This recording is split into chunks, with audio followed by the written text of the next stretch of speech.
Lewis Hilton, Tampa Bay Rowdies, and there's our good guy. You can get in there too. You can get in there too. Hi. The best. Yeah, the best. Lozada doing a great. Can you guys hear me? You good? Yes, we can now. How you doing? Good, Lewis. Thank you so much for joining us, man.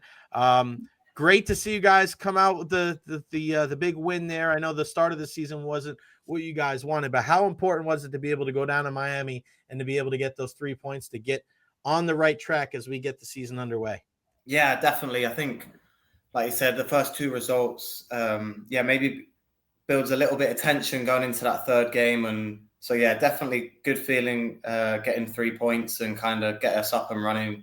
And, the performance is really positive. So, yeah, everyone's feeling a little bit more relaxed this week. And, and like I said, it was the way we won the game. I feel like we really controlled the game. And, definitely a more positive feeling into this week. Lewis Hilton joining us, midfielder for our Tampa Bay Rowdies. What's the biggest difference between last year, Robbie's first year, and now second year? Is it a different style of play? Is it just, obviously we have different personnel from last year, but is there any big kind of overriding differences between last year's team and this year? I'm just talking more in the talks of like formation and how you guys set up and how you're trying to play this season. Yeah, no, I think firstly, like you said, the personnel come in, allows you to play a little bit differently. And I think we had a little bit of change in the coaching staff as well with Steve coming as assistant. He's had a really good impact on the team, and he has some really good ideas on how we like looking to kind of play, especially in possession. We're looking to have a little bit more control than maybe what we did last year. I felt maybe last year we games would be quite up and back, and we would win some and we'd lose some, and you have quite a lot of high scoring games, and we're definitely exciting to watch. And I think one thing that we maybe look to improve on this year is having a little bit more control, and Steve's had a really good impact on that, and that's a responsibility with the centre backs and the midfielders, just making sure that we have secure possession and look to progress the ball maybe a little bit more centrally with the game under control. And I think we've actually done that in all 3 games pretty well. Yeah. But I think in obviously the Miami game, we just had that in the final third, it started to click a little bit more, and we created a bit those clear chances where maybe we got into those areas in the first 2 games, but didn't quite really execute or connect that final pass or take those kind of half chances that we had. But yeah, luckily was able to do that on Saturday. And like I said, a positive feeling going into this next stretch. Up and down game. I mean, you're Lewis Hilton, man. You got a motor that doesn't stop. I saw the video last year, and I've talked to Leo about this. I've talked to Forrest, and I go, bro, what is Lewis just doesn't stop. They're like, bro, he doesn't get tired. Every time I see you at Lewis, I can go out to training and be there for 30 seconds and you're already drenched in sweat. And I'm like, dude, this guy, where does that come from? Have you always been like that when you were a kid? Like, were you always the guy that when everybody else is getting tired, you just don't stop, man? Like, where does that come from? Yeah, I mean, firstly, I would say I definitely do get tired.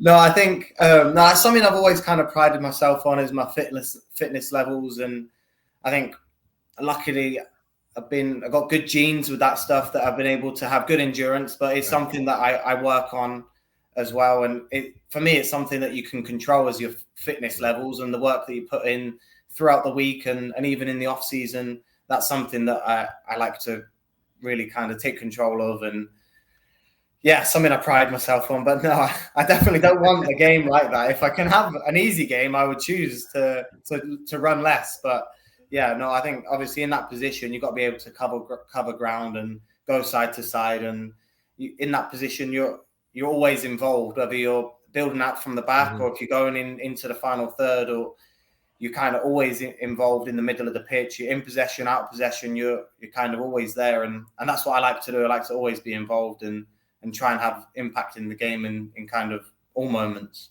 Lewis, tell me about and I call you guys the core 4. You and Leo and Forrest and Aaron Guillen, the longest tenured guys on the club there.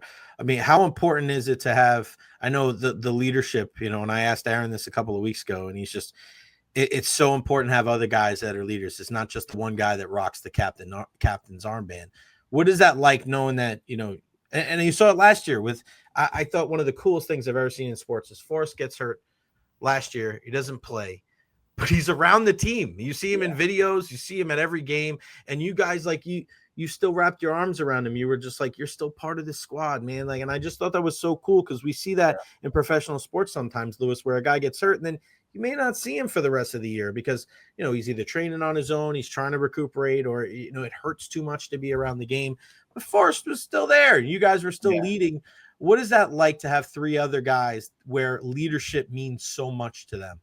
Yeah, no, 100%. I think those three other guys that they've been here so long, and I think there's a reason for that. Is their mindset every single day that they come in. They're three of the hardest working guys, and they set the standards every day in training with professionalism and the way that they train and the standards that they demand from everyone else.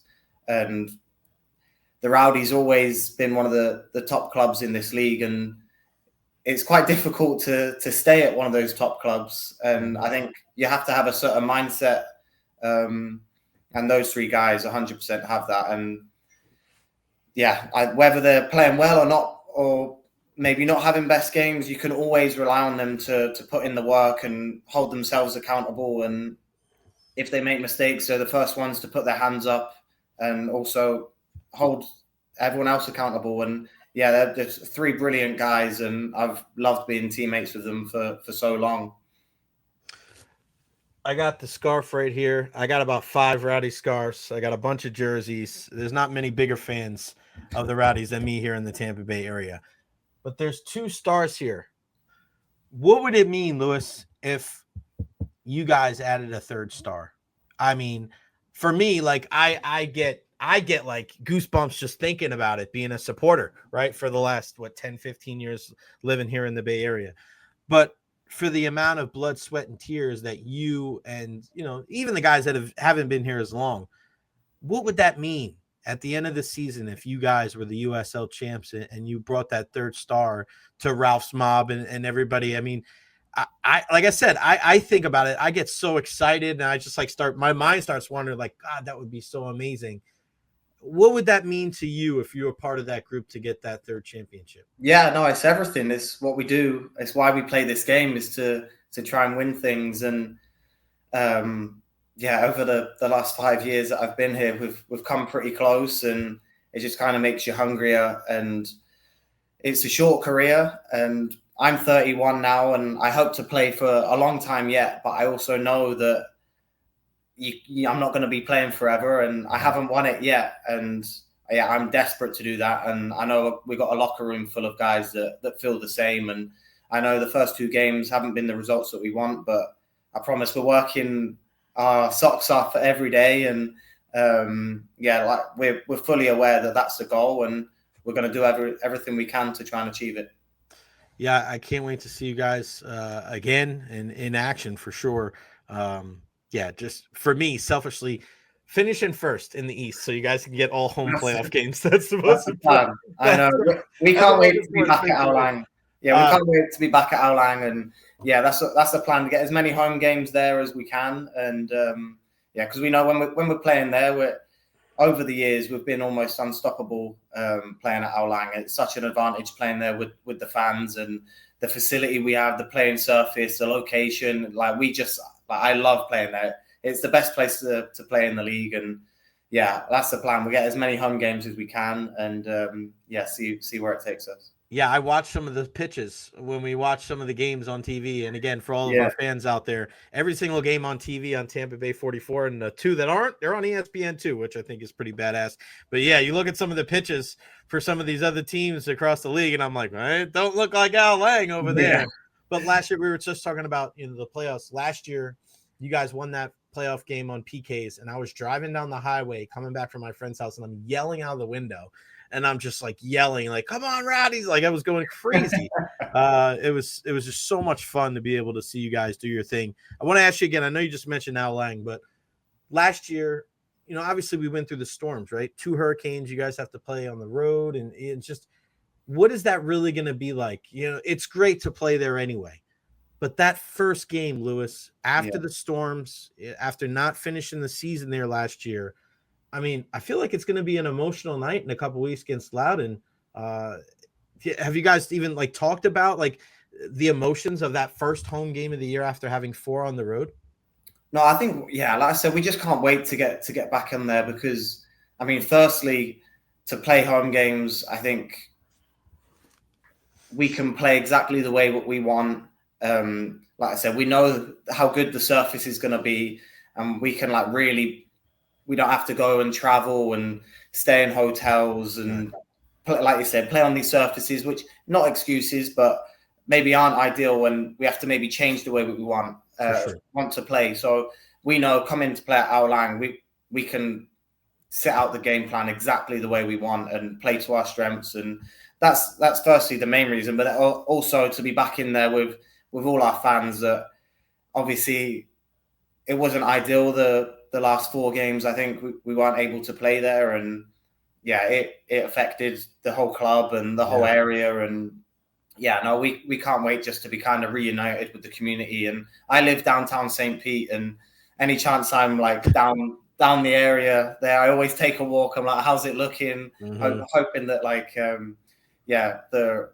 the repairs are going well, and the surface always looks amazing, and I just get excited for the day we're back in there. What do you do on a week like this, right? Because you lead up to the season, right? You have 3 games, and then you have this little bye week before you get back in action next week. So you're getting ready, you're like, all right, and then all of a sudden no game this week, and then you're back in action next Saturday against Charleston, and then the home opener on the 12th. Again, get your tickets on at rowdysoccer.com. But what is this week like? Is it a little funky to be able to have kind of a weekend with no games this weekend? Yeah, no, I think ideally we'd want to be playing again straight away, especially after Saturday. A good performance, a good win, and we want to get back going. But obviously the staff do a good job of kind of getting everyone's feet back on the ground and saying that it's time to work. And I think it's a good opportunity for us to get on the training ground and continue working. And they'll push us pretty hard this week. And I think we'll probably have a couple of days off on the weekend and then get ready for that Charleston trip. So it just gives us a little bit extra time to prepare, or maybe iron things out from the first 3 games and reassess kind of where we're at and what we've done well, and just being able to continuously improve.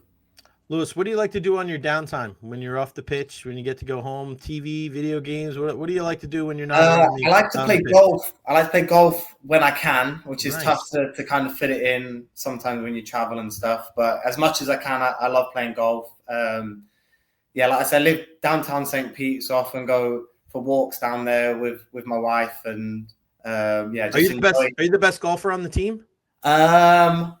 I don't know if it's factual, but I would say yes. I haven't played with. I know Nate's a good golfer. I haven't played with him, and I know Cammy plays.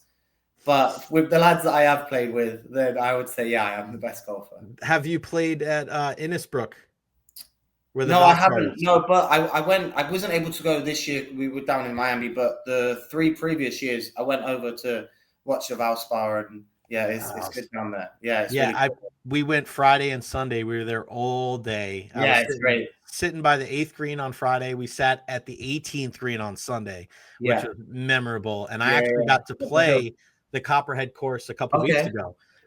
It was pouring rain, so I did terrible. But I parred the 8th hole, man. I'm taking that to my grave. I only got 9 holes or 10 holes in before the rain came, but it was a lot of fun. Yeah, we'll have to come out and play, Jay. I'd love to look around. Yeah, man, that'd be awesome. I asked this question to Ollie last week. I want to ask it to you. Your ultimate 5-a-side team.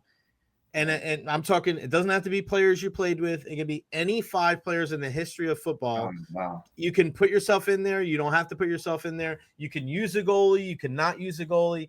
You need 5 players to go against another 5 players. Who are the 5 players you're picking? Oh, wow. That is really tough. In goal, I think Diego Edison. So he's basically Okay. a keeper, but without not you can as an outfield player as He's well. incredible with his feet. So yeah, Yeah. So then, if you're gonna put a keeper in there, you pick a guy like Ederson with both feet. I mean, this is a guy that's he's taking PKs for them in the top 5. So yeah. that's a great start, Lewis. And then you got 4 outfield players. You got 1 defender, Van Dijk. I think Yeah. you can do it all. And then Yeah, midfielders. One of my heroes, Joe Cole, in his really? prime. Okay. Joe Yeah. Cole in his prime, maybe not now, but Yeah, of course. yeah, one of my heroes, West Ham legend, Rowdies legend. So put Joe in there.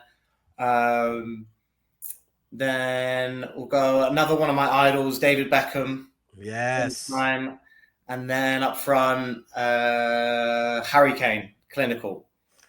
And it's funny because I saw one of your free kicks the other day had some nice bend on it, buddy, to the goal for Danny, and that was a little Beckham-like, Lewis. Don't you got to give yourself a little credit? I'll take that. Yeah, it's funny that you said Beckham because my great grandparents are from Manchester. I got the scarf back there, and I saw a video the other day of just David Beckham free kicks for 2.5 minutes. Yeah, and as good as De Bruyne is, I think he's like kind of the modern day of like he's incredible, what he can do. But the way David Beckham would be able to get the ball into the box on the foot of his number 9 every time and score from out there. Like, I don't even know if there's a guy like that right now. Like, yeah, you're around the game as much as, but as much as anybody.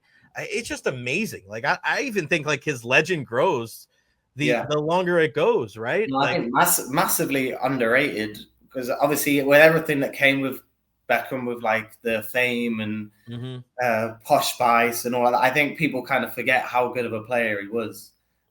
Everybody talks about the greats of United, and they talk about Roy Keane being a leader and Giggs for how long he played, and now with De Bruyne and some of the other Silva over the years, and just some of the different midfield players with Lampard and Gerrard and Scholes and things like that. But it's like David Beckham was doing stuff that I don't know if anybody else still does to this day. Who are you supporting growing up? West Ham? Big West Ham fan. You're the West Ham guy. Yeah. How do you like how they look right now?